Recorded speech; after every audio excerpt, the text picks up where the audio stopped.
3. COVID-19 sengaja diproduksi oleh Illuminati untuk memulai ekonomi Big Start sehingga menguntungkan orang-orang terkaya di dunia yang berada di balik World Bank dan IMF.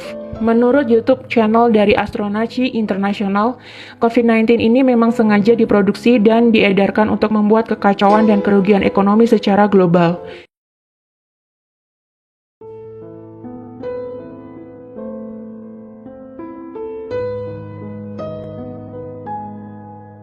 Seperti yang kita tahu, wabah COVID-19 ini telah berhasil menjangkiti puluhan negara dari seluruh penjuru dunia. Dengan total hingga hari ini, 17 Maret 2020, WHO mengkonfirmasi bahwa ada 167.511 orang yang menjadi positif korban virus corona dengan 6.600 lebih kematian.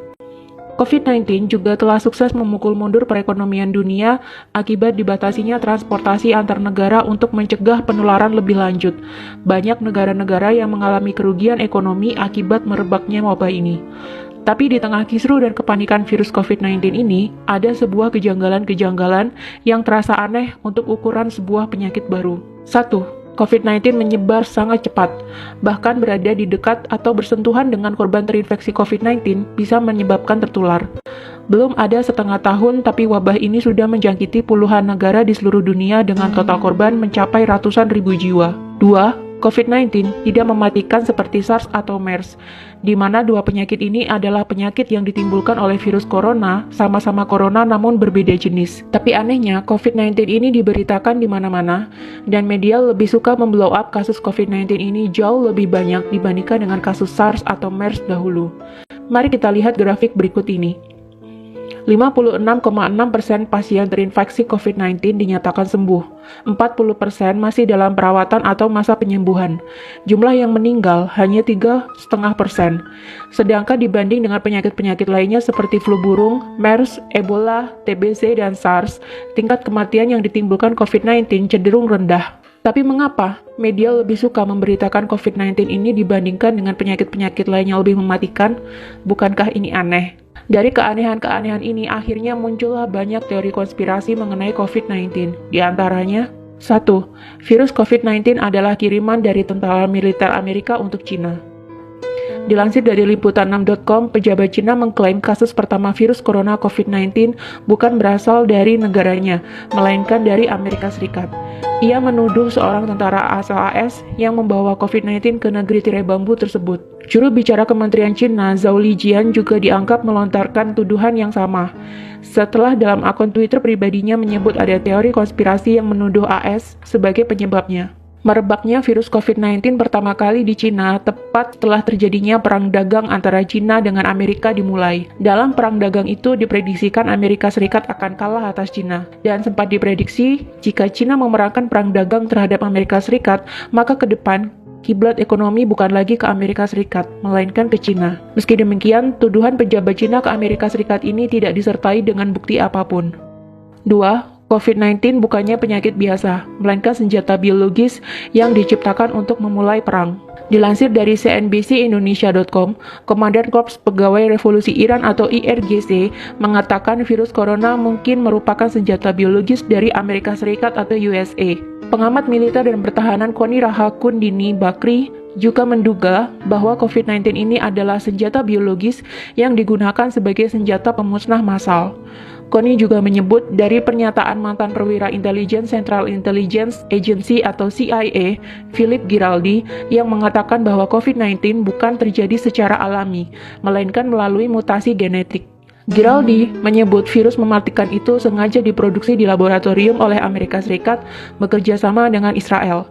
Amerika Serikat sengaja membuat virus itu untuk menghancurkan Cina dan Iran yang merupakan musuh terbesarnya. Lebih lanjut, Koni membeberkan senjata biologi memiliki daya tarik untuk digunakan karena sangat murah.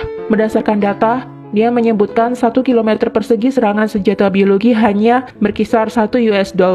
Selain itu, senjata biologi dinilai tidak mudah dideteksi, baik dengan X-ray ataupun anjing pelacak sekalipun, serta sangat mudah untuk diangkut.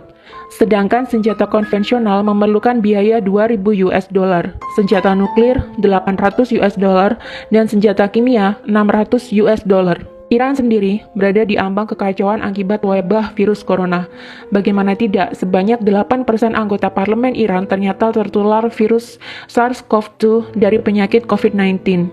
Sebanyak 23 dari 290 anggota Dewan Perwakilan Rakyat Iran atau majelis dilaporkan positif tertular virus corona. Parlemen langsung ditangguhkan tanpa batas waktu dan anggotanya diminta untuk berhenti bertemu dengan publik. Iran memang menjadi satu-satunya negara yang memiliki banyak pejabat pemerintah yang terinfeksi virus corona. Wakil Presiden Masoume Ebtekar, Wakil Menteri Kesehatan Iraj Harirchi, Kepala Badan Darurat Nasional Pir Hossein Khalifan, dan Kepala Komite Keamanan Nasional Parlemen dan Hubungan Luar Negeri Mojtaba Zolnur dinyatakan positif terkena virus corona. Bahkan, penasihat utama Ayatollah Ali Khomeini, yakni Muhammad Mir Mohammadi, meninggal akibat tertular virus tersebut. 3. COVID-19 sengaja diproduksi oleh Illuminati untuk memulai ekonomi Big Start sehingga menguntungkan orang-orang terkaya di dunia yang berada di balik World Bank dan IMF. Menurut YouTube channel dari Astronaci International, COVID-19 ini memang sengaja diproduksi dan diedarkan untuk membuat kekacauan dan kerugian ekonomi secara global. Imbasnya, banyak sekali harga saham yang anjlok dan banyak investor menjualnya dengan harga murah.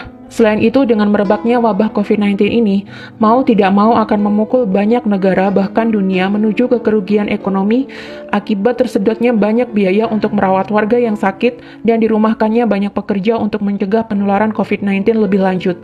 Efeknya, banyak perusahaan akan mengalami kerugian dan menurunnya pendapatan negara. Akibatnya, mau tidak mau resesi atau perlambatan ekonomi akan diprediksikan benar-benar terjadi dan negara-negara di dunia akan membutuhkan hutang untuk membangkitkan kembali perekonomian di negara mereka. Tentu saja kemana lagi negara-negara yang merugi ini akan berhutang jika bukan ke World Bank dan IMF. Sedangkan World Bank dan IMF yang menjadi bagian dari PBB sendiri memiliki penyokong dana di baliknya dan disinyalir adalah Illuminati, di mana Illuminati sendiri adalah perkumpulan rahasia yang tidak terekspos oleh media, di mana pesertanya sebagian adalah para konglomerat dunia dan diisukan menjadi dalang di balik revolusi Prancis, Perang Dunia I, dan Perang Dunia Kedua. Selain mendapatkan banyak keuntungan dari bunga pinjaman, Illuminati juga disinyalir akan mendapatkan banyak keuntungan dari harga-harga saham yang jatuh, di mana mereka bisa membelinya sekarang dengan harga yang murah dan menjualnya kembali saat harga sudah tinggi, yakni ketika perekonomian global telah kembali pulih. Bagi penganut teori konspirasi, sudah tidak asing lagi bahwa Illuminati adalah sebuah organisasi rahasia yang berisikan anggota dari beragam profesi, mulai dari petinggi negara, konglomerat-konglomerat terkaya di dunia, hingga artis-artis kelas dunia. Tujuan dibuatnya Illuminati ini tentu saja untuk menyejahterakan kepentingan-kepentingan anggotanya dan menguntungkan orang-orang di dalamnya. Konspirasi terbesar adalah membuat dunia menjadi satu tatanan baru atau New World Order, di mana nantinya di dunia ini semua negara dan wilayah akan berada di bawah satu komando atau kepemimpinan. Tidak ada lagi perebutan kekuasaan internasional. Jika itu terjadi, tentunya akan mudah bagi anggota Illuminati mengontrol dunia dan mencetak kekayaan sebanyak-banyaknya dari seluruh belahan dunia. Untuk melancarkan maksud mereka ini, maka dibentuklah Organisasi Persatuan Dunia yang kita sebut sebagai PBB atau Persatuan Bangsa-Bangsa yang awalnya didirikan oleh Amerika, Inggris, dan Uni Soviet. PBB sendiri memiliki beberapa suborganisasi lebih kecil di antaranya World Bank dan IMF yang mengurus segala hal berkaitan dengan perekonomian dan perputaran uang di dunia. Konglomerat-konglomerat anggota Illuminati sendiri seperti Rothschild dan kawan-kawannya dilansir menjadi pendana bagi World Bank dan IMF. Jadi, apapun kegiatan yang dilakukan oleh World Bank dan IMF tentunya akan membawa keuntungan bagi para konglomerat ini, termasuk program pinjaman kepada negara-negara yang membutuhkan pasca meredanya wabah virus corona ini nantinya. 4. COVID-19 ini sebenarnya sudah ada antivirus atau vaksin. Masih mengacu pada penjelasan dari video yang diunggah oleh Astronaci sangat yakin COVID-19 sebenarnya sudah ada obatnya. Illuminati bukanlah sekelompok orang yang bodoh yang menciptakan kekacauan global demi tercapainya ekonomi Big Start yang menguntungkan mereka, tanpa mereka membuat vaksin atau obatnya. Astronaci sangat yakin bahwa COVID-19 ini sudah ada obatnya, hanya saja masih ditahan peredarannya menunggu supaya dunia benar-benar kolaps dan terjadi kerugian dan kejatuhan besar-besaran, di mana nanti sudah banyak negara kehabisan uang dan harga-harga saham turun hingga ke level terendahnya. Ketika sudah mencapai titik dasar, barulah vaksin ini dikeluarkan untuk meredakan kekacauan dan menyembuhkan orang-orang. Dengan sendirinya, COVID-19 akan menghilang seiring dengan mulai pulihnya perekonomian global. Tapi tetap, masing-masing negara akan kelimpungan mencari pinjaman dana untuk memulihkan perekonomian kembali. Kemana lagi negara-negara di dunia akan meminjam uang jika bukan ke IMF? Lagi-lagi yang mendapatkan keuntungan di balik semua kekacauan ini adalah orang-orang konglomerat yang berada di balik Illuminati yang juga menjadi penyokong dana di IMF dan World Bank. Memang banyak teori konspirasi merebak di antara keanehan virus COVID-19 ini yang merebak secepat pergerakan angin. Apakah kamu menyetujui teori-teori konspirasi di atas, atau kamu menemukan konspirasi lainnya? Tulis di kolom komentar.